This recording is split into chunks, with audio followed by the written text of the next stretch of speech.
Hello, everyone, and thank you for joining us for another episode of the Tired Boys podcast. I'm your host, Justin. And I'm Aaron. Welcome back, everyone. Justin, it looked like you almost had a slip of the podcast name there. I do it every time in my head. It's still getting used to it, but yeah, Tired Boys podcast. Welcome back, everyone. We've got a good episode with the Chinese Grand Prix ahead today. Well, Chinese Grand Prix behind us, but talking about it ahead today. Yeah, looking forward to it. It was honestly a pretty exciting weekend. Lot to talk about. We had the sprint, qualifying sessions, and then the race itself. So yeah, a lot to get into. But yeah, the little giggle there at the top was. I was just thinking of a funny introduction name, but that's maybe something we can get into later. But as for right now, just roll the intro. Just You're this not chatbot for me. 2D. Yeah. Yeah. So it was fun to reach out and touch you, my friend. Circuit of the Americas is where it's a track that was created for racing. So the race is a flat fee, and then it's the bake off afterwards where things get really kooky. Okay, that's where all the weirdness comes in. Mercedes definitely started planning for their new car. If Red Bull came out and was just like, Adrian Newey designed our car. Yeah. Whoa, yeah, did he really? No way. All right, very good. At the top, as you know, we just like to start with some quick hitters here, talk a little bit about like what's going on in the world of motorsport, kind of outside Formula One a little bit. So Aaron, why don't you get us started here? Yeah, so to start off, just a note of a racing series. The World Endurance Championship Series has a lot of former Formula One drivers in it. And this past weekend was the 6 Hours of Imola race. And you will never guess who ended up on the top step of the podium. Do you want to take a shot, or should I just tell you? I'm gonna guess Grosjean. No, it would be the man, the myth, the legend, Nick DeVries with his teammates for Toyota Gazoo Racing. So Mike Conway and I think it's Kamui. Yeah, Kamui Kobayashi, also former Formula One driver. I believe that was quite a while ago, but a number of different F1 drivers or former F1 drivers in the grid. Antonio Giovinazzi, of course, Robert Schwartzman, who's been reserve driver, I believe, for Ferrari, Robert Kubica, and a few others. Jenson Button raced for Hertz Team Joda. Daniel Kvyat. So a lot of big former F1 drivers in the 6 Hours of Imola. But at the end of the day, only one of them finished up on the top step with his team, and Nick DeVries just doing just fine and dandy in these other racing series. Formula E World Champion, of course, before he came into F1. And then going on and putting in some nice endurance drives. It just like kind of interesting and cool to see that he's got all this talent in these other series and just like it he wasn't able to show it in Formula One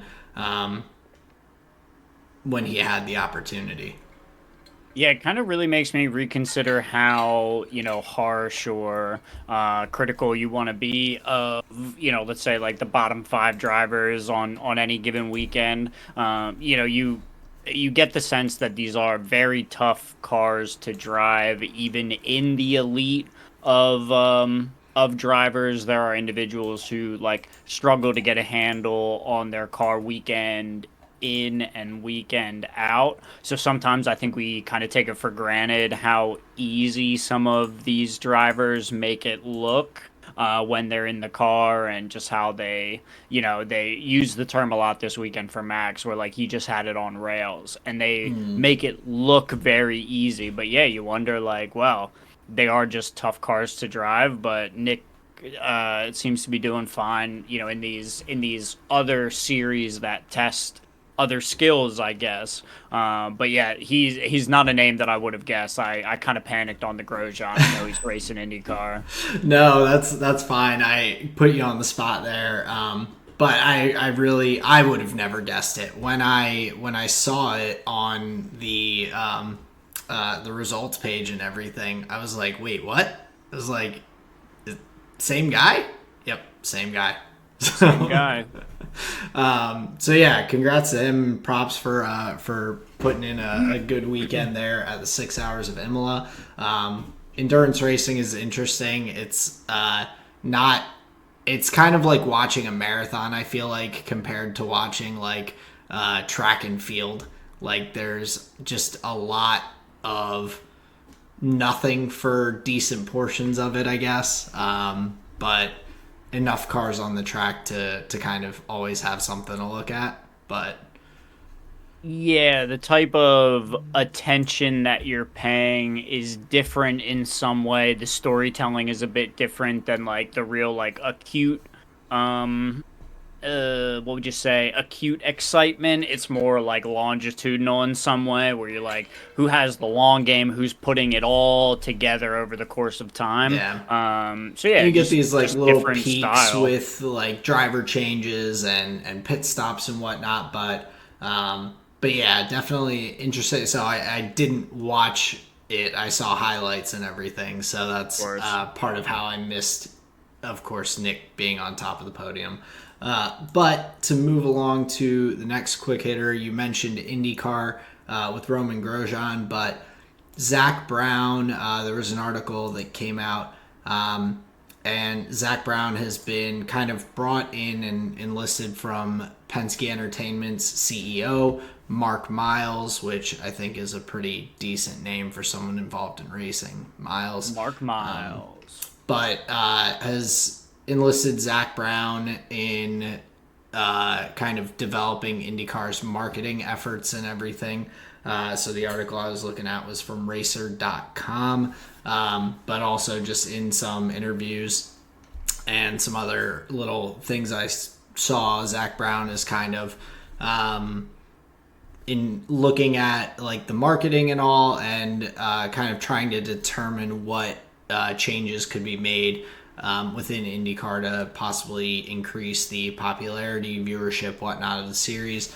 But one of the comments that he made was that he doesn't feel like fans really care about much outside of the top 20 drivers and all. And so like he was kind of like, these other drivers who are just down the grid from 20 to 30 or whatever, like what are they really bringing in terms of viewership and fans and things like that, which I find like it's interesting because of course he's one of the like CEOs in Formula One that is pushing back against adding an 11th team on to the grid with Andretti.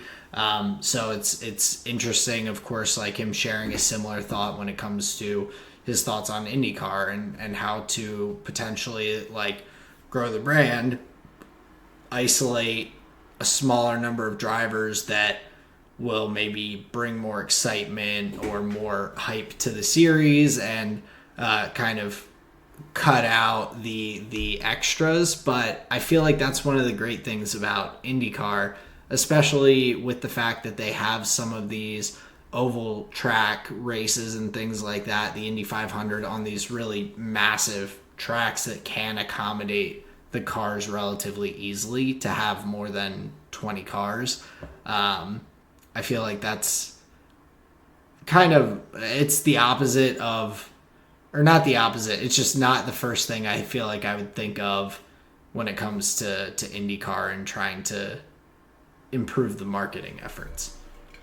Yeah, interesting. Maybe the thought would be on other elements first, but I mean that's been the angle that I bring up usually, when we talk about teams bidding for a spot.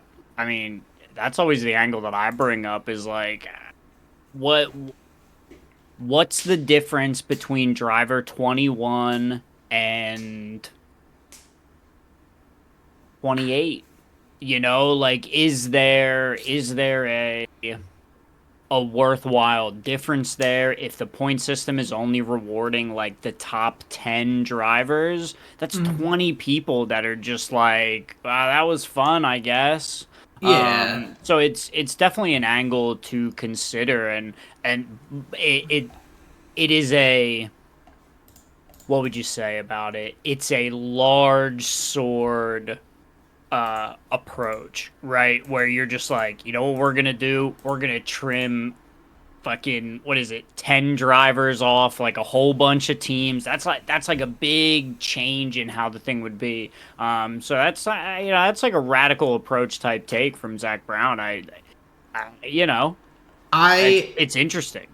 I can understand like not having an excessive amount of cars in Formula One. Like I understand that angle much more than I understand the angle when it comes to IndyCar Okay. because IndyCar is a stock car series. Like your only differences are your engines, setup, and basically that's the most of it. Like Right. with that being the case, I think that leaves a lot more room for a driver who is lower on the grid to have a really good weekend in comparison to Formula One. Like it's going to be something drastic and crazy has to happen in a race for a Williams to be on the podium currently. Hmm. Like in IndyCar, I don't think it's that far off from someone who's down there in P17, P18 to be in the top five on any given weekend because you're really working with more like machinery than in Formula One.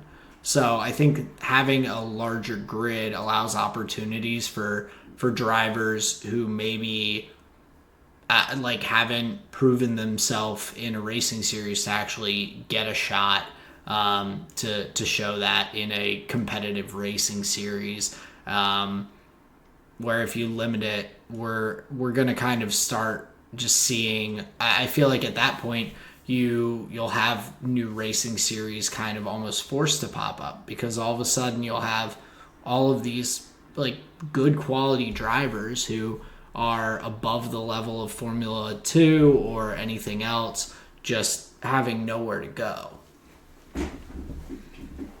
Or like you're saying, well, you had like half of an idea there. No, they would just get, so maybe what that means is IndyCar becomes a little more elite, and then you get, IndyCar Junior, and it's a way for teams to test drivers, bring drivers, in and up to speed, where like the producers will have to check the spreadsheets on this one, but how often has a P16 driver cracked up into the top 10, made an impact, and then that caused that giving them lasting value over the course of a season, like for the team, like if that just happens once for one guy every 5 races, but every other time it's pretty predictable who's going to be in the top 10, whatever the factors are, it's like, well, okay, so then this element of excitement is only good for that weekend, but it doesn't really mean anything. Like they're not winning they're not even contesting the championship. All they were able to do is just contest points on one weekend. Which I can definitely see the point in that as well, but with IndyCar being just solely a drivers championship essentially, like they don't have a constructors championship, then you like it's a lot more individualistic as well in that sense. Yeah. You Okay. have a lot more points being handed out, like first place being like 54 points, I guess, if you get the fastest lap or something, all the way down to people getting like 5 points on a race weekend. So you have a lot more ability to potentially move, especially in that midfield. I think from one big race weekend. So Okay. the openness of the field, I think it is part of the cool thing of IndyCar. I mean, we had so kind of getting into my next little section. This past weekend, we had the IndyCar Series race at Long Beach, and so Teo Porcher, former Formula Two champion, I guess last year, I believe, ended I up think you're coming right. in for Arrow McLaren, replacing David Malukas, who is having a wrist surgery.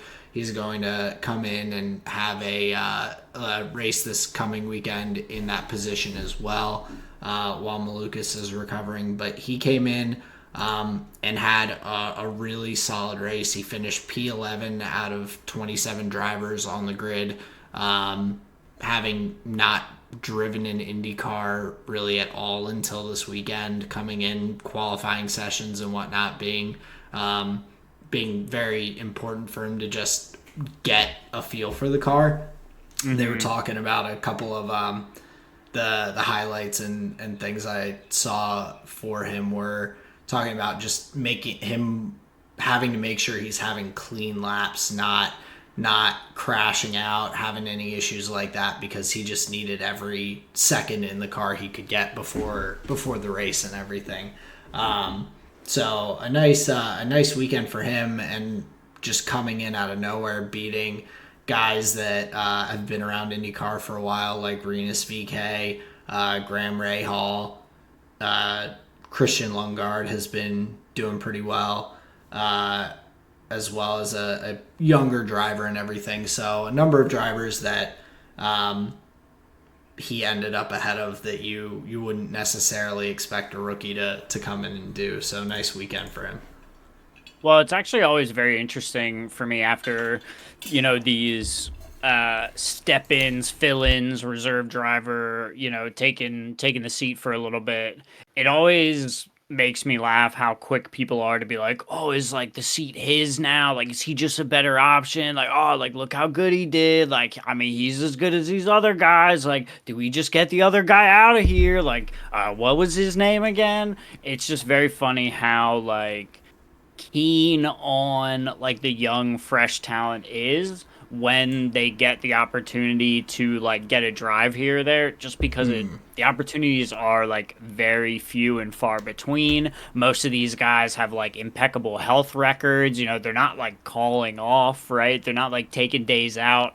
So yeah, really fascinating just to hear the uh flurry of conversation around individuals when they do step up to a seat and when they do like really perform and really do well and almost come alive in those scenarios. It's just funny how quick people are to just be like, is this the new guy? Yeah, no, and people do jump on the bandwagon pretty quickly. I mean, for me though, of course, I was like, oh, this is cool because we've seen, and Of so course. he finished 2022 the F2 championship in second. So he did not win the F2 championship. I think that must have been the year that Felipe Dragovich won.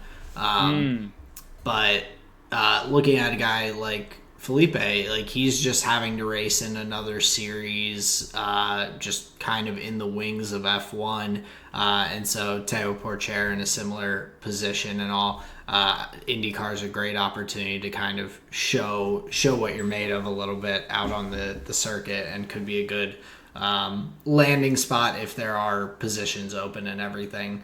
As a kind of a driver who has a decent record, a P2, F2, and F3 finish, a P5, F2 finish as well. So a decent track record and someone that I think more than others you would hope gets a shot in a solid racing series like IndyCar.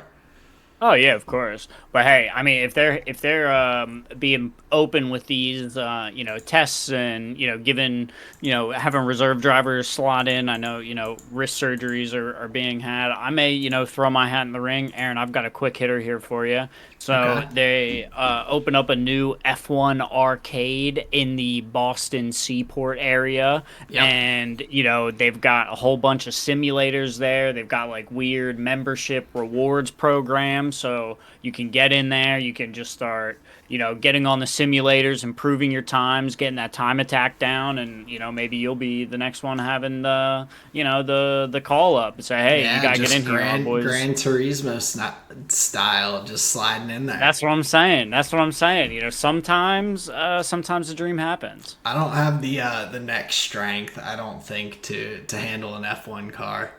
Yeah, dude, they'd be out here just making fun of you so hardcore. They were like, "Oh, look at Ollie My head would Behrman's just be like neck, flopping dude." all over. Yeah, Mm. would be a bad time. Um, but no, I did see that, and it's Colleen was already talking about like, oh, maybe if we take a trip up there. She used to go to Boston a lot as a kid Mm. with some family friends and all, and so she was like, oh, if we go up there sometime, like place we should check out. So. Hell Uh, yeah. I think that would be pretty sick, and you never know. Maybe I'll get my name on the leaderboard there, even if I didn't in my actual karting experience. Hey, you gotta keep pushing. Exactly, Mm-hmm. just Mm-hmm. hammer time. Hammer time. But my last quick hitter was just a motorsport.com article that came out talking about a potential new point system that was proposed for F1 that would have the top 12 finishers receiving points as opposed to the top 10. Um, and I'm iffy on it because I feel like this season in particular has been I guess like biggest instance in recent memory, in my opinion, of like the top five being very distinctively separated from the bottom five. For the most part, I feel like when we're looking at past years and everything, especially early on into the season, and granted, there were some like regulation changes and whatnot a couple times recently, but it didn't seem as definitive. It seemed more definitive, like top three constructors, and then past that, a good mix where drivers were fighting for points. I feel like this like proposal. I don't think it's an awful idea by any means. I think it opens the door for a little bit more competition in the constructors championship and everything for the teams that are in that midfield fight. But it almost seems like a microcosm of this season because we do have Red Bull, Ferrari, McLaren, Mercedes, Aston seemingly like week in, week out should be kind of the top of the field from what we've seen thus far. There doesn't seem to be any team in that bottom half that is poised to jump up into that top five consistently at this point. Hmm. Interesting. That feels like a little bit of recency bias. I would argue you go back a couple of years, we see Haas, Williams, whatever slot Alfa Romeo is in, at least, like, they're always bottom three. Right now, we have Alpine not doing so hot. I mean, this weekend was a godsend for them, I think. But like, it's always felt at least the bottom three teams are pretty striated. Maybe or striated. It's not the right word. Pretty decided. But everything else was kind of in flux. What do you think? And that's kind of what I mean. Like, I think in this season, just the fact that it's exactly the top five, which is 10 drivers that are gonna like typically take those points positions, is where adding the two extra points positions, like in this current F1 realm, like I kind of understand that. But I mean, just last year, Alpine was in a position where they were getting up into the points consistently enough to, I mean, they were far behind the top five, but they still had 120 points with Williams behind them at 28. So there was a significant, like, at least higher chance of the Alpines fighting in that midfield. The year before that, in 2022, we had Alpine, McLaren there with Alfa Romeo and Aston Martin a little ways behind. That was decently separated, 5 and 5, but 2021 from fourth to sixth fifth and sixth decently close. 2020 fourth down to seventh was like relatively close, with just the bottom three kind of hanging out, not doing much. So I think adding in a couple extra points positions helps to could help and wouldn't be a bad thing to do. It's not like giving the entire grid points every single week, but I feel like it seems a lot more drastic this season with how things have shaken out so far, and how big the gaps are between the top five and bottom five. Yeah, for sure. I mean, if top 12 is getting points, and that means like Albon has gotten points almost every weekend, and then like Williams then is not in that bottom pack, right? Yeah. I think it shakes up a lot more. For the context of this season. Yeah.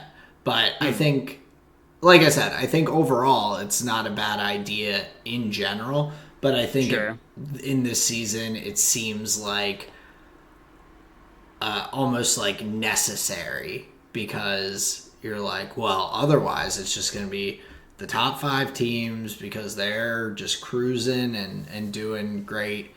We've seen instances of a couple drivers getting into the points here and there, but outside of that, top five teams. But it's just been pretty rare. So okay, that's interesting. Yeah, I hear what you're saying. Yeah, but yeah, that was just kind of I thought it was an interesting idea to throw around and just get some thoughts on. For sure.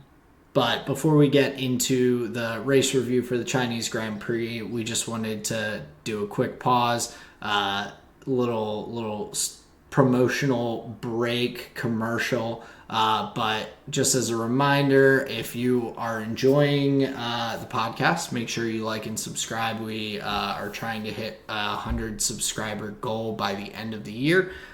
So we're hoping to, just have new folks coming in to enjoy listening to us, interacting, chatting about Formula One and motorsports. And we appreciate all of you guys who are currently here listening with us. So just wanted to say thank you very much for taking your time out to listen to the pod or continue listening to the pod. Getting into the review of this week's Chinese Grand Prix, we're going to bring a little news segment to you here. We've got some weekend winners and weekend losers. We're going to pick out a couple of different things, drivers, teams, and whatnot, that we saw some of the good and some more struggles, I guess. So, Justin, why don't you lead into your winners of this week? Well, what I think is really funny is some of my winners are your losers, and maybe vice versa. So that's actually kind of interesting. So my first winner here for the weekend, obviously, is going to be Lando Norris. I think he had a really, really strong performance, just like throughout the whole weekend. I think his sprint qualifying performance in that SQ3 was like just really impressive. That was one of the sessions where I think driver skill was really the only difference. I don't think it mattered your setup, what car you had. Everybody was on like not the wet tires, but they were on the intermediate tires, and it really was just about the driver skill. Lando Norris was able to hook it up in that regard. So yeah, he's definitely the winner for me. I think his performance then in the race was really solid as well. So yeah, just a lot to commend for the young British individual there.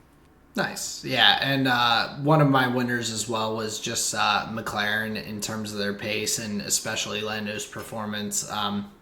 Again, I think a little funky with the sprint pole position where they were going to get rid of his lap, but then they reinstated it to take the pole position over Lewis because he didn't go outside of track limits on that lap. It was the build into the lap that he had gone outside track limits. So they reinstated the lap since he was all good on his fastest lap there. Yeah, I thought that would have actually been really silly. No driver has ever been penalized before for like going off on the previous lap. Like that time Yeah. gets deleted usually, and then they just get to proceed. Like deleting two laps for one, like for one off was like ridiculous. So yeah, fair enough that they reinstated it. I think for McLaren, unfortunate Oscar had a little bit of damage in the race specifically, I believe. So his pace was actually seemed significantly compromised. But yeah, I think Lando definitely more than made up for it, obviously. And yeah, it helped McLaren have a really solid weekend. Yeah, and Oscar still managed to end up in the points for both the sprint as well as the main race. He finished above Lewis, which is kind of for McLaren and keeping that lead on Mercedes in the Constructors' Championship. Just beating one of the other team's drivers will, if both of your team do that, you're going to just keep growing your points lead. So even with a tougher weekend for Oscar, a nice snag of a few points to kind of bolster their total there for the weekend. For sure. But what was your other winner for the weekend?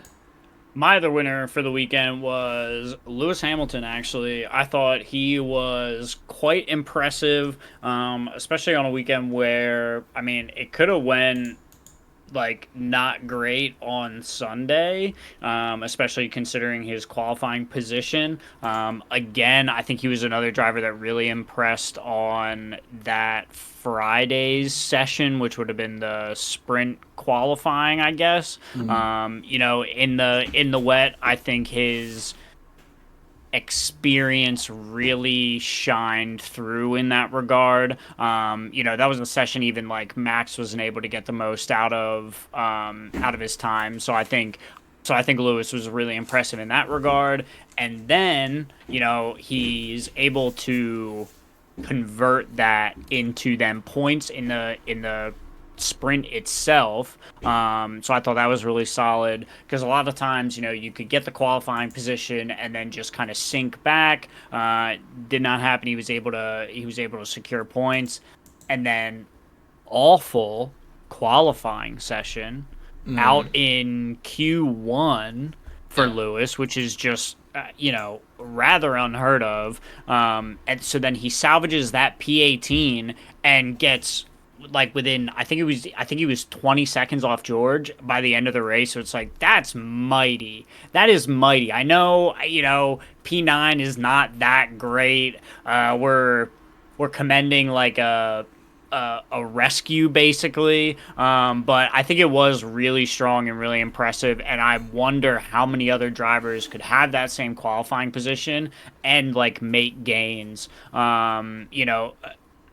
Not too many other drivers are able to race such progressive systems as like a Lewis Hamilton or a Fernando Alonso, like on a different tire strategy. So it's always impressive to me when they're able to do that and like make it look easy in that regard.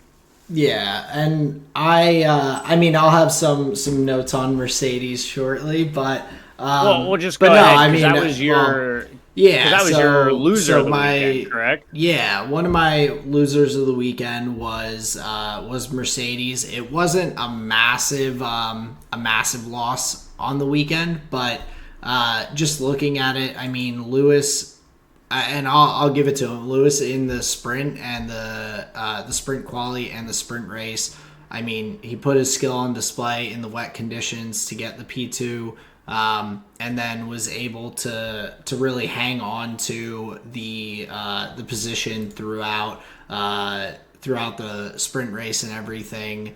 Especially with Checo kind of getting into a position where he was battling behind a lot more and kind of wearing out his tires, being a bit more defensive, I guess, throughout that sprint race. But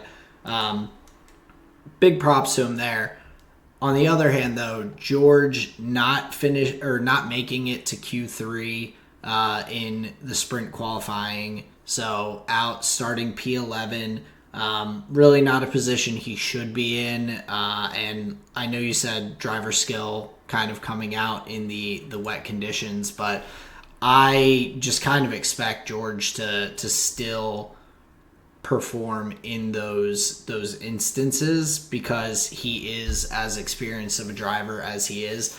Next year, leading Mercedes with whoever their second driver ends up being, if you're out there in the wet conditions and everything, and your top guy starting P11 knocked out of Q2 just because it's a little rainy out, like that doesn't bode well. There's going to be rain throughout the season, and that's kind of a small concern there.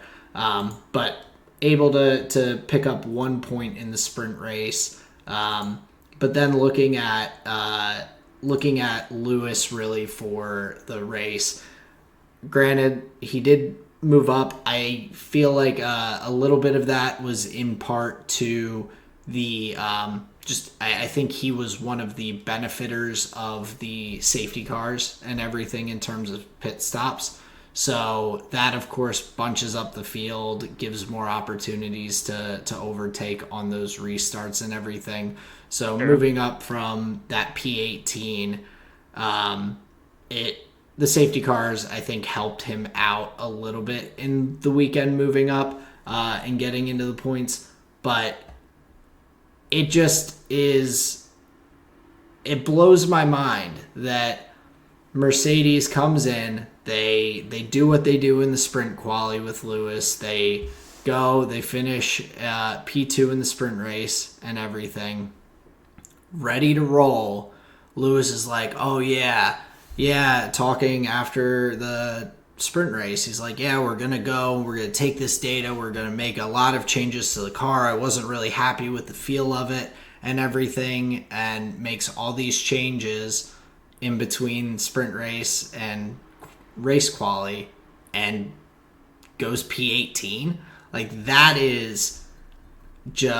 just seems like a huge miss in terms of what they're seeing from their data and the changes they're making. Like even if you have some of the race pace and everything, like what are you're getting that race pace and sacrificing quali but not making it out of Q1, or did you just make all these changes and they affected your car like in an unexpected way? Like that's a little dicey, and Mercedes has clearly had some struggles figuring out this car so far.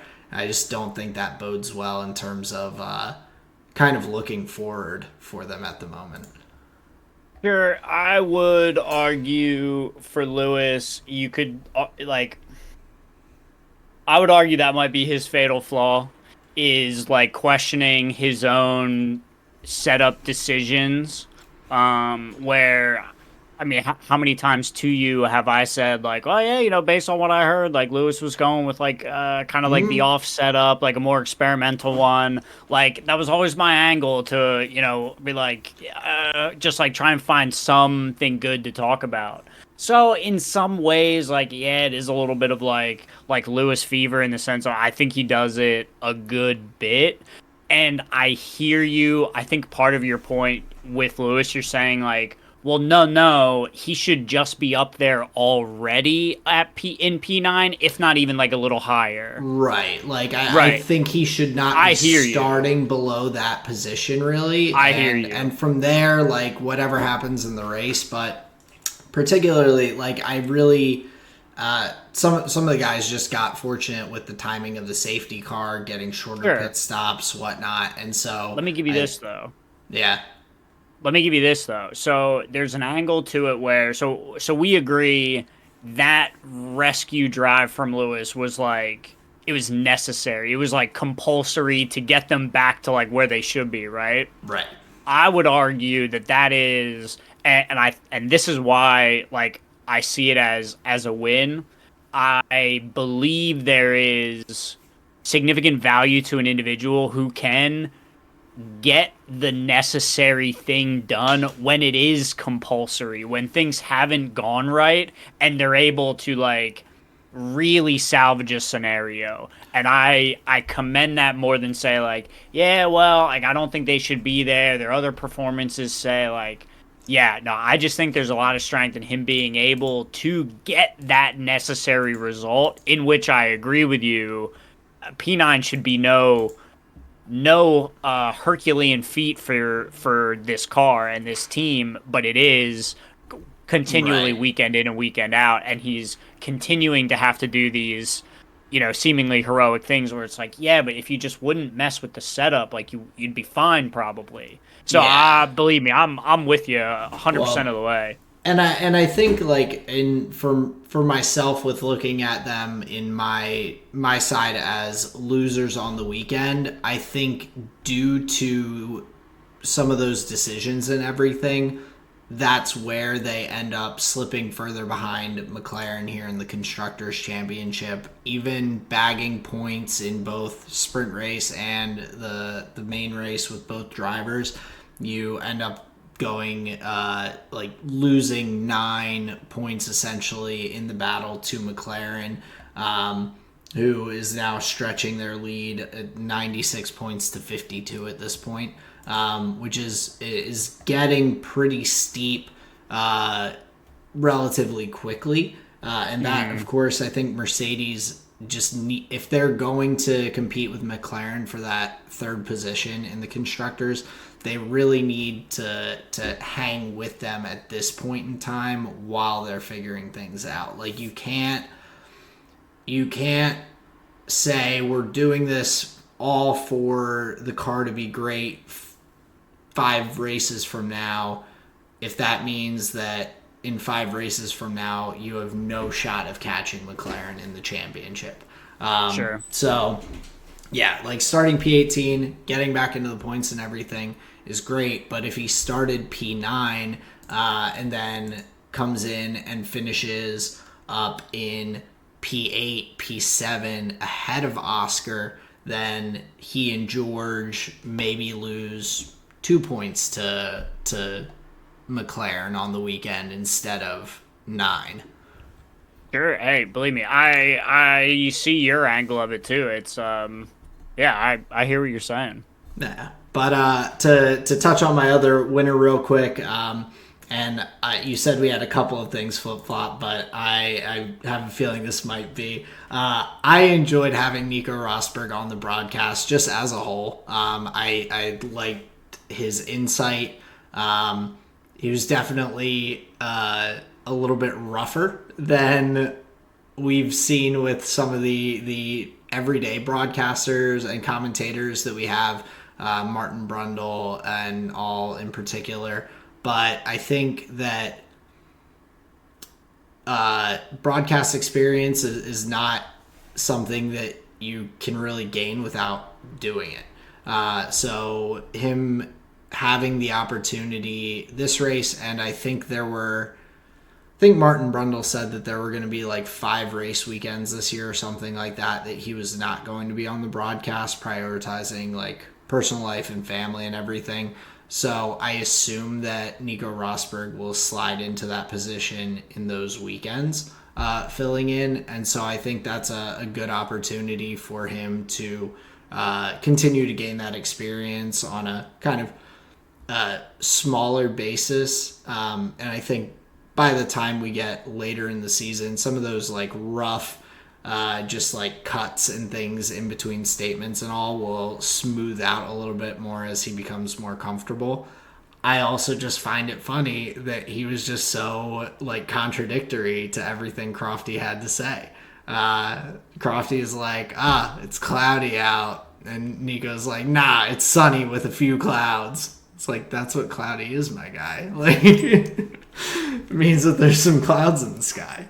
But yeah, I just find his insight and the way he can talk about racing to be very enjoyable and informative. But I think the very dry German nature of him also just, I get a kick out of it. Sure. Okay. Yeah. I'll just say different strokes for different folks. And you're right. How else to get experience except to do something? Yeah. I mean,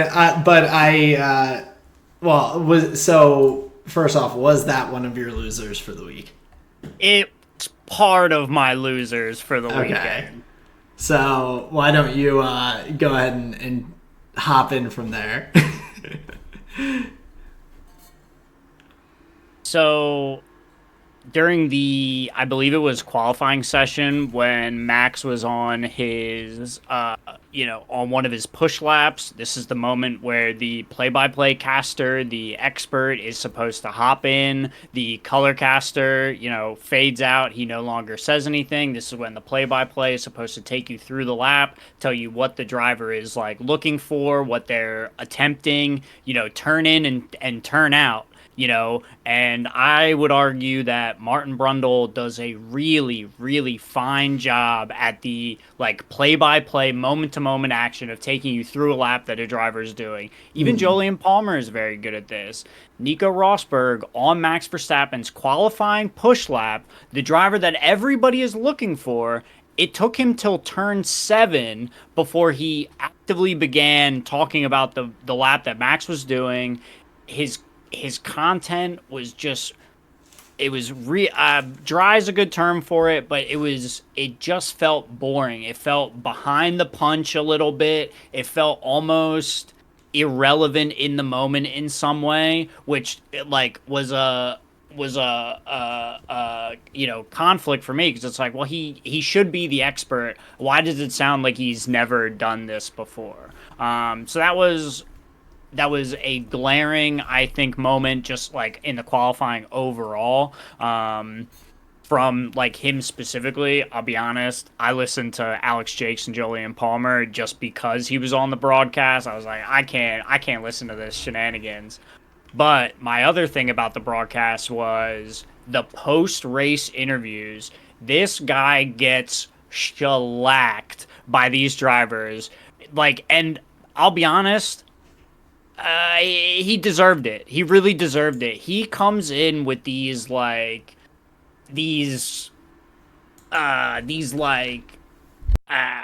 art house questions. He comes to Lewis and he's like, you're a creative guy. You have like these clothing lines and you do this, blah, blah designs. He's like, were these overtakes that you had to do during the race? Like, is that you like stretching your creative muscle?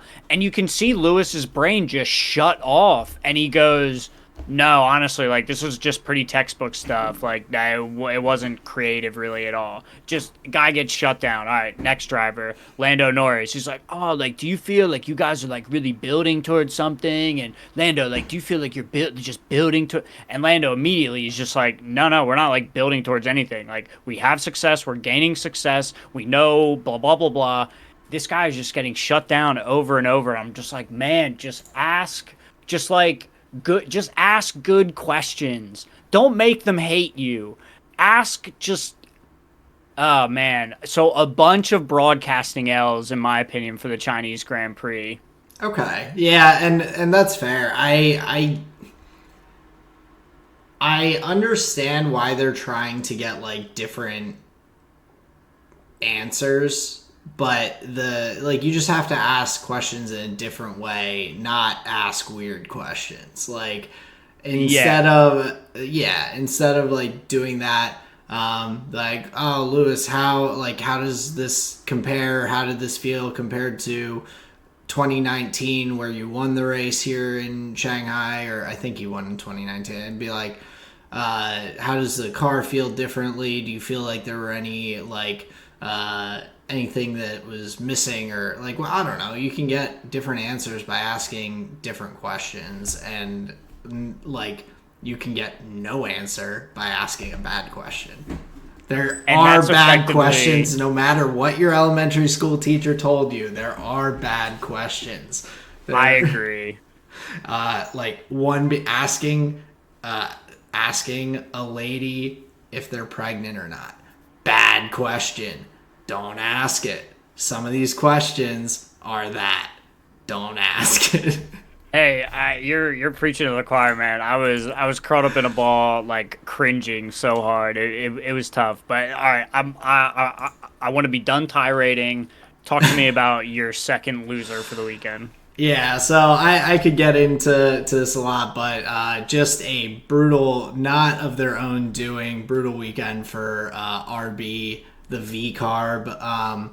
First, we just have Lance Bull in a China shop Stroll trucking into the back of Daniel Ricciardo under safety car. And then going, he brake checked me. And it's Hmm. like, you're going into the hairpin. Like, you're, like, everyone's slowing down a lot for this part. Like, you should probably also be slowing down. And so after Danny has like a solid start to the weekend, he's looking pretty good, feeling a little bit better in the car, gets up to P11 in the sprint race and everything, is in a decent position in the race at that point, like I think maybe P12, right outside the points. In that position, anything could happen, and just gets tagged from behind, really for no particular reason, by Lance Stroll there. And then, of course, Kevin Magnussen kind of just doing the same to Yuki, just like hitting him, going into the turn, puncturing the back tire, taking him out of the race. They really didn't. Yuki did not have a good weekend as a whole with his qualifying performances and everything. I think he started P19 both races, but I mean that was just outside of his control, and a tough way to end it with 0 points to their name again, when this weekend could have potentially had 1 or 2 points with Danny's name on them. Yeah, big time. Unfortunate. Obviously, me and Sarah were here cursing at Lance. I would truly feel even just a smidge better if it was anybody but Lance.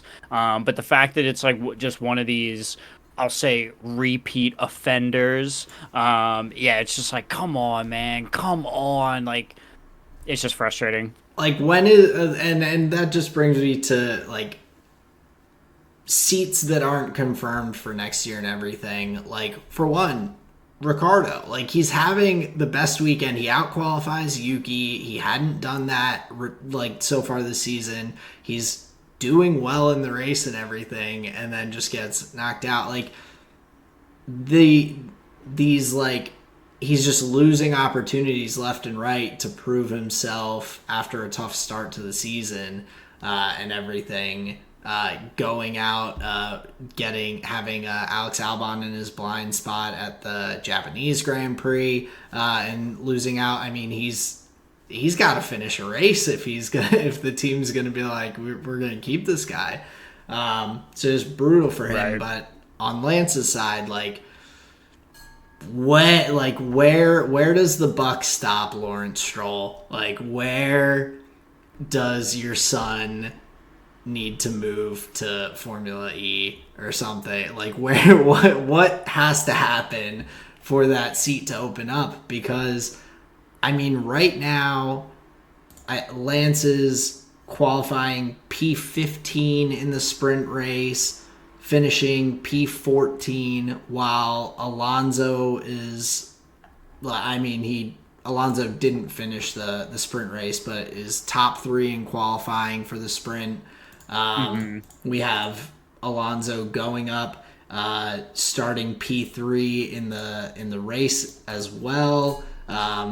Finishing up in the points and everything, and then Lance Stroll is just out here screwing up his own race and everyone else's, and just I'd say more hurting the team. I mean, he didn't finish in the points in either race this weekend.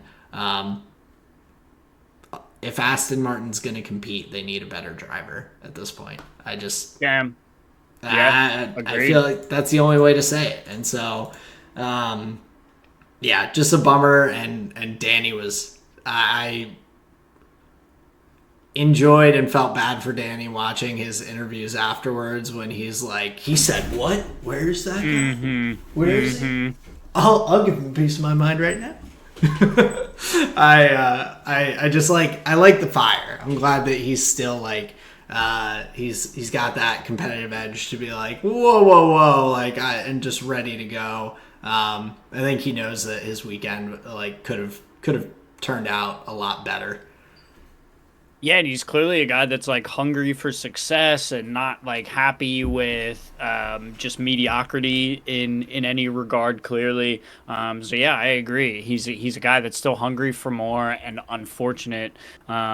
Sometimes sometimes luck just has to be on your side too, and he's had a bad run of it. Yeah, so tough losers for this week, but some good winners. I just wanted to move through some other just thoughts about the race weekend and everything. First off, yeah, for sure. Just looking at the kind of full setup of this sprint weekend. I was listening to the P1 guys, and they talked about this being the 4th year in a row now with sprint races, and the 4th different way that they've done it for the sprint race weekend in terms of qualies and practices and all of these things. I think the one time we've had the sprint race determine your starting position for the race. We've had practice, sprint quali, practice, sprint, all these different mix-ups. I personally liked this sprint weekend layout a lot better. I think the concern is always that the sprint race is just going to be kind of a it'll just tell you exactly what's going to happen in the race, and so you want some sort of variety in the sprint race that you're still looking forward to the race and not feeling this is what we're going to have just 2 days in a row.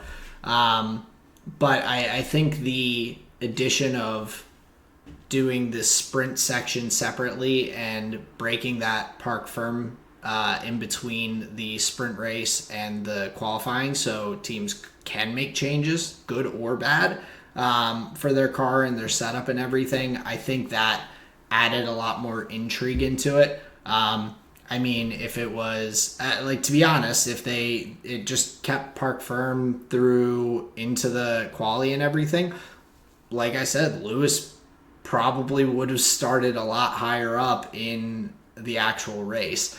Right. So I thought that added a nice little twist on that for the weekend, to be able to change the setup and utilize that knowledge to potentially add some more variety to the race and put yourself in a better position than you were for the sprint. But what were your thoughts on like this weekend format?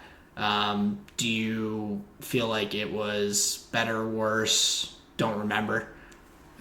No, I actually think it was interesting. Yeah, compared to other sprint weekends in other years, I don't think I would have remembered that they did it like any differently, which I guess tells you that this way must have felt pretty good. It seemed to make sense, how it ran down over the course of a weekend. There was no more almost jesting from the broadcasters anymore about like, well, is it a race or is it not a race? Do we call it a race? Is it a race? It's like, okay, all right, some of that stuff's gone now, so it does. Yeah, I mean, now that I'm thinking about it, it felt pretty good. I liked it. The only thing that I want them to bring back that they tried, I thought it was cool, was hards in Q1, Mm. mediums in Q2, and softs in Q3. I thought that session was really fun. I'm curious if that's something they'll bring back. I know that's different, but just, No, I mean, my I part. think that's a cool, like, I like those kinds of twists on the weekend as well, because it does challenge the drivers kind of as a whole and the cars as a whole. Like you're forcing them onto all the different tire compounds, even the Right. ones that typically just get thrown in the bin on the side and don't get used on the race weekend. But yeah, I what you said about it feeling like kind of natural and like this makes sense, I think Hmm. felt like really nice for the weekend. Of course, we kind of did end up with a little bit of the know what's gonna happen to some extent when it came to Max, at least with once he got to the head of the field doing typical Red Bull Max things of late and just putting 13 seconds on the grid in 10 laps. Um, but I think outside of that, I thought the setup was the best yet in terms of that. And I think the only thing that I'd potentially like to see is probably stuff with the tire compounds and everything, whether you introduce super soft or something like that into the sprint race to give like a little bit more of that variety from the actual race weekend. Give another option for the Sure. cars to potentially use or something like that. Okay. But yeah, I thought that was good. The kind of nerve wracking, the Ferraris when they race each other just absolutely has me on like pins and needles watching, just edge of my seat, because I mean with this they were really like rubbing his racing. They were really getting after it next to each other in the sprint race in particular. Charles was like, what the heck, man? My teammates racing me harder than anyone else on the grid this Hmm. week and everything. And I, I like seeing that, but also it stresses me out because I'm like, I want the competition up at the front, and a double DNF from teammates colliding is a pretty brutal way for the weekend to go. Yeah, and sometimes it has shades of Lewis v Max in that really competitive year when like they came together a bunch of times, where it just feels like, oh no, there's don't do this. So yeah, I definitely agree. Yeah, and the memes that came out of it were phenomenal as well. I saw Okay. one with Carlos that was like, "What are they gonna do? Fire me?" And it's like, that's funny. It gets me. I get it. They already did. Um, but then I think that was my main thoughts from the sprint race and sprint part of the weekend. But looking at the Grand Prix as a whole, I personally really enjoyed the like being back in China for this race. I like the circuit a lot. I think the biggest issues I had with the circuit were just purely like resurfacing of the track, painted areas that weren't divulged to the teams before the weekend, like different things like that with the actual like surface and things like that of the track. I just in general, it seems like it gives a lot of good overtaking opportunities. There's a lot of different challenges to the car throughout the lap that I think gives that little ebb and flow of faster sectors versus each other for the different teams and all. But yeah, I'm looking forward to more races in China. I thought that was a pretty good one. My counterpoint to that is I hope the, stewarding of the race, I guess, the like the safety crews, I hope there's more of a plan in that regard. Like the Agreed. one easy one is like the 10 dudes trying to push the car. That is hilarious. But Well, the other and one I was that gonna made me say, laugh, go ahead. well, and even not like as much laugh, but like they didn't even bring out the virtual safety car until like Valtteri was still standing next to his car Yeah. just past a braking zone, and they still just had yellow flags being waved, and it's like Right. no, there's a driver in a dangerous position, like VSC that right away. Yeah, it was definitely a relaxed take on that little scenario. But also, you have the moment, I forget who spun. It actually might have been Carlos. But the second Carlos hits the wall and is spinning, you see a dude like raise a green flag and he just Oh, I starts saw like that waving too. it really hard. I'm like, Yeah. who okay. who put the colorblind guy on flag duty? Right, Like, right. Like correct I action, wrong flag. I Those were like my only real qualms. But yeah, I love the circuit. I think it's really fun. That the hairpin is a really exciting kind of area of the track as well. So yeah, overall, I think it was a pretty fun Grand Prix. yeah, and well, speaking of Carlos Sainz and his spin off into the wall and everything, did you hear about Aston Martin's protest with that? No, I didn't. That's actually interesting. So they protested, saying that like in the regulations, it basically says if a car stops on track during the qualifying session, they cannot compete any further in the rest of the session. I think that was in quali. It was in Q2, I Okay. believe. So Carlos would have been like he was able to get the car back to the pit area and everything on his own without any assistance. Didn't get out of the car. Like was able to get it restarted and back through. But they were kind of arguing semantics of like the car was stopped and like it was stopped for a while, and then they actually to determine the ruling and everything of whether Carlos was gonna basically get dropped back to where he was in Q2 into that position. They were looking at previous instances of cars like stopping on track during qualifying and whether or not like they were able to keep going, because the first argument back from the stewards was like, well, he got back without help, and they're like, yeah, but he was stopped, like he was stopped for like a minute and 43 seconds or something, like Okay. standstill, and they're like, that's like a long time to just be able to like red flag a thing, be sitting there not moving, and then eventually like come on back. Where I think in the previous instances of similar thing, it was typically a decent bit quicker, 30 seconds, 45 seconds of sitting there, but like with the driver actively like trying to get the car like going again and back. So overall, of course, the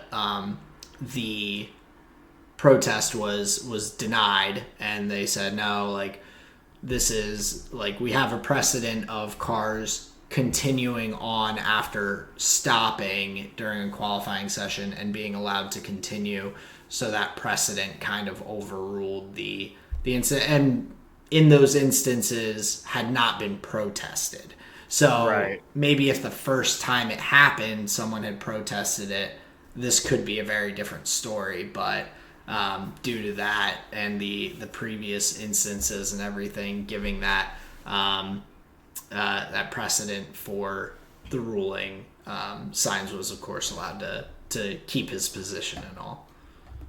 Yeah, and I'm glad too, because there's something like really exciting about a team able to do the mad scramble and like get their driver and their car back into the running again. Like that's really fun. I'm glad that they didn't say like, yeah, yeah, okay, you're right, he was stopped, so da da da. Yeah, Yeah, that's cool. it's interesting though, and like I do see Aston Martin's side of it as well to Of some extent. course. It's like, hey, like we could have been on a fresh set of softs in the middle of our flyer, and we get hit with a red flag because and then you get to just continue while we have now a used pair of soft tires and Right.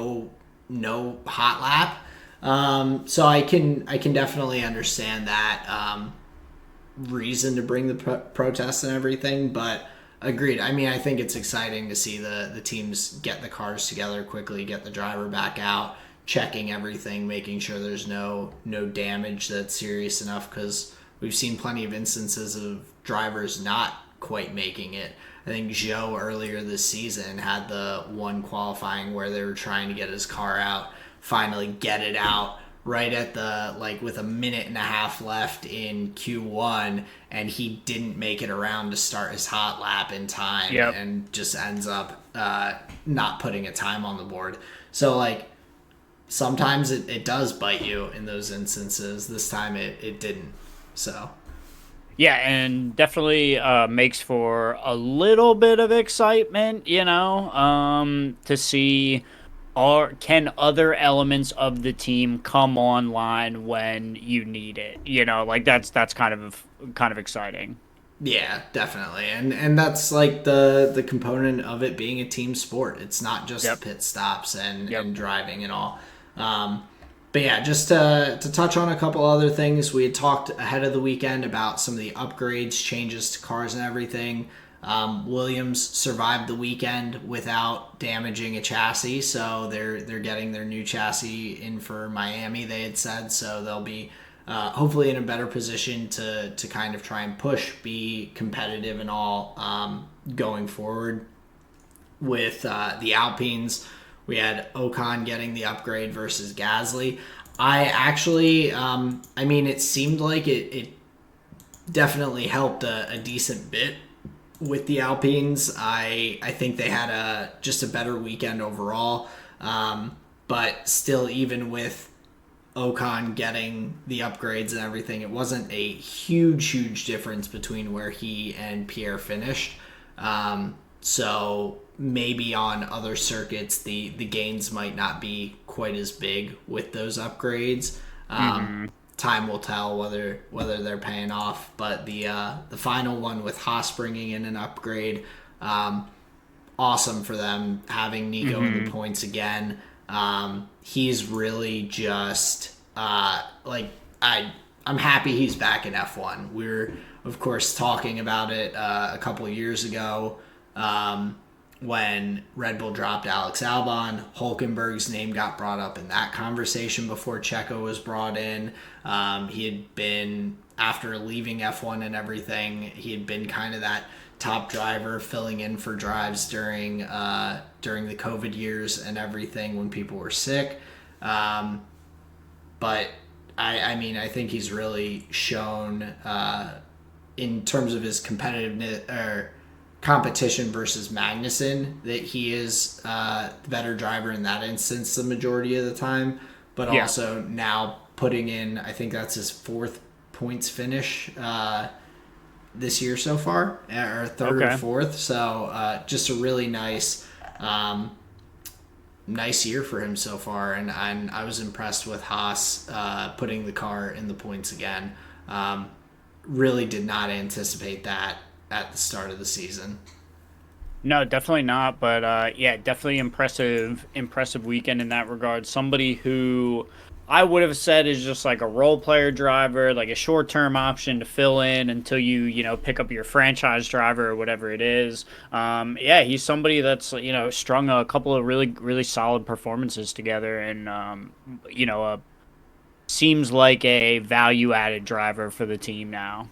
Yeah, I definitely think he's the right guy to have on board. It sounds like Audi is Hmm. still targeting him and Carlos Sainz in particular for their drive when they take over in 2026. So yeah, just props to Hulkenberg and the Haas team. Just slowly but surely keeping or pulling themselves away from Williams, Alpine, and Kick Sauber there in the constructors. But I guess I had a couple of other quick final notes. But do you have any other final thoughts here with the Chinese Grand Prix? No, not really. I think we kind of hit all the big points. The only thing that I was gonna say, like for Red Bull, usually I reserve the amount of Red Bull points I want to bring up. But the double stack that they had during the race was really solid. I know they had a little bit of wiggle room, obviously, so like it wasn't that high risk to try it, but they are things that have gone and can go wrong for that team and other teams.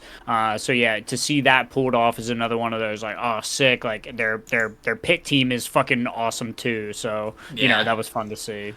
Well, and I had that in my final thoughts too, that I had a feeling you'd want to mention it, but not only doing the double stack, both of their pit stops that they did during the race, but pit stops 2.1 seconds, 2.0 seconds, 2.0 seconds, 1.9 seconds for those four pit stops across the drivers.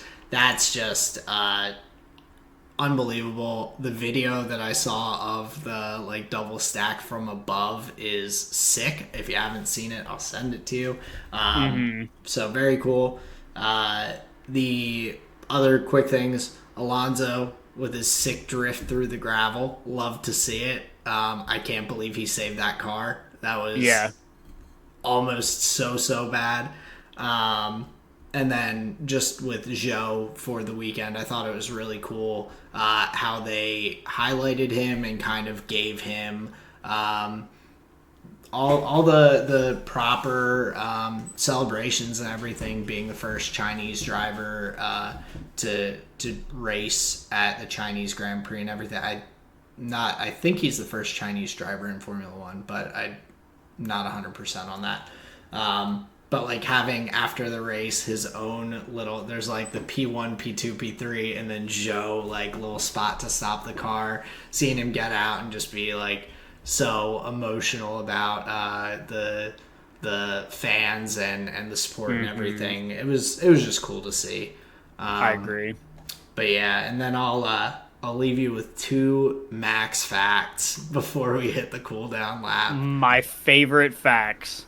All right. So this now is 100 consecutive weeks that Max has led the World Drivers' Championship in Formula One. So that's a 50 days short of Michael Schumacher's record for most consecutive days leading the championship. So I think We're he close. think he has a big enough lead currently that it might be locked in mathematically. It might be close, but not 100% sure there. Um, Oh wow.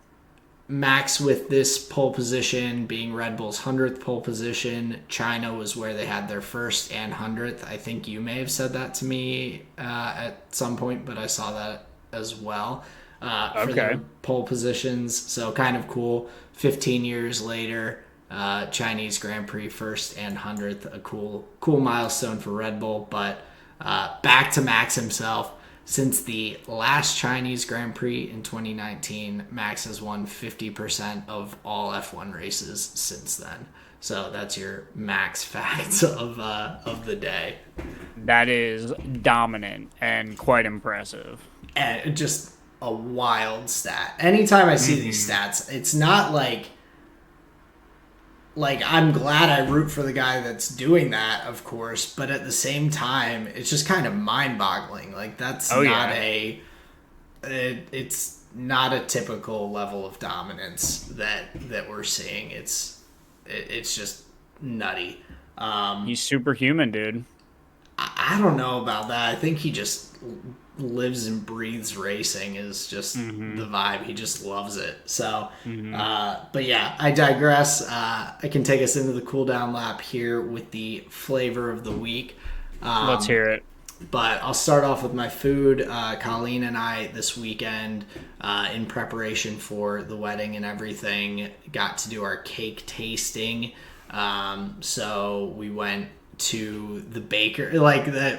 They were just like, yeah, like set up a time with the bakery, go over there, and then pick what kind of cake you want. So they gave us a little like plate that had 2 samples of each of the different cakes they have and all the little icings. And I just got to, on Sunday, go and eat cake for lunch and like try different combinations of cake and icing.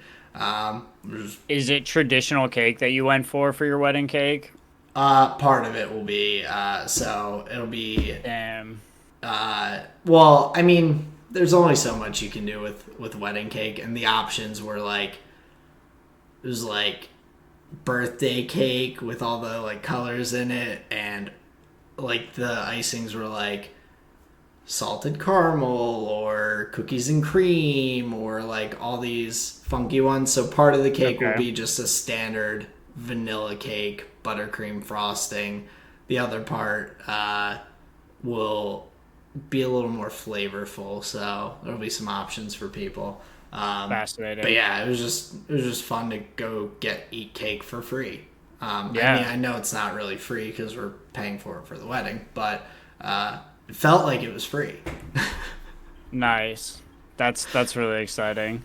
Yeah, but then for my music this week, so Colleen's a huge Taylor Swift fan, and of course Taylor Swift dropped her newest double album, The Tortured Poets Department.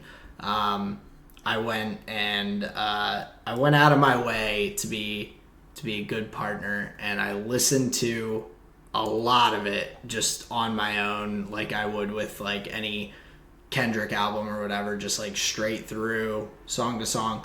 Personally, still not my like main style of music. I think she's a good artist, but it's just not who I like think of when I'm like, oh, what do I want to jam to today? This album in particular as well. Lots of storytelling, and you can like get bits and pieces, but it's like a Swifties dream album where she's just giving all these like hints and different things that she talks about that all the Swifties are like, oh, this song's about this guy, and this song's about that person, and this song's about this person, and it's like all the tea all in one album. And there's not really too many songs that I would even think of as like radio hits. So like for the average person, probably not a banger of an album compared to a lot of her other ones, but like a Swifties just like dream. So I was like, I've gotta touch up on my knowledge of it a little bit. So I was listening to that a bit. You know, that's what we do it for. It's the lore. It's that we want the canon in everything. I just want to know what the T-Swift canon is. Just tell me who the relevant characters are. Too many. There's too many, man. You're too far behind. You can't catch up with the series at this point. No. It's chalked. No, there's just a lot, and like I was trying to like piece some of it together, and the obvious stuff I was like, oh, okay, this is in reference to this or that, and I'm like, okay, I know this because I've talked to Colleen, but when it comes to actually like a listening album for me, wouldn't be it, unfortunately. Fair enough. But like you said, to each their own earlier. Different strokes for different folks. But for my visual medium this week, I haven't really wanted to like watch something that I have to focus on a ton because I've just been kind of tired this week, and so I like to have shows that are like you throw them on in the background and it doesn't matter if you miss a little bit here or there. That show right now for me is Gold Rush Whitewater, where it's just a bunch of rednecks up in Alaska on a plot of land that they bought that has a creek that they're like, miners 150 years ago dug these creek beds for 100,000 ounces of gold worth bajillions of dollars today. These guys are gonna go dive to the bottom of the river and suck up the dirt from the ground because that's the only place you can find gold here anymore, and they're trying to make a living off it. Let's see how it goes. And it's just like hours and hours of just these guys being like, oh yeah, pull that rope a little tighter. No, not that rope. And like things are swinging and hitting each other. The river's like, no, it's too hot out. The ice is melting too fast. The river is too strong. It's taking out all of the things we built. And I'm like, guys, like, it's like summertime. Like, yeah, the ice melts. The river's gonna get higher. Like, you gotta build a little sturdier, guys. Like, get that real redneck ingenuity in there. But yeah, it's just a riot, and I can just like have it on in the background and like be on my phone and then look back up and I'm like, oh, they're still doing crazy stuff for like tiny flecks of gold. Sick. So yeah, that's my my visual medium for this week and my flavor of the week. That sounds very exciting. I've heard. I've seen the legends of the Gold Rush gentlemen, digging themselves out of holes with the backhoe that is in the same hole with them, and they're like, "This is how we do it." So yeah, these guys are honestly just geniuses of our own time. But yeah, my flavor of the week here, little bit of a different angle here. So my visual medium, I was looking for something a little, that I could just kind of chill to, maybe a little more atmospheric, maybe it's kind of a vibe, Okay. What did I go with? Stranger Things season 1. Just a little bit of spooky, a little bit of like, going on. I watched that whole season. I liked it. I didn't watch the rest of the show, but good season. I would argue that you don't have to, and that's kind of what I came to at the end of season 1. I was like, you know what?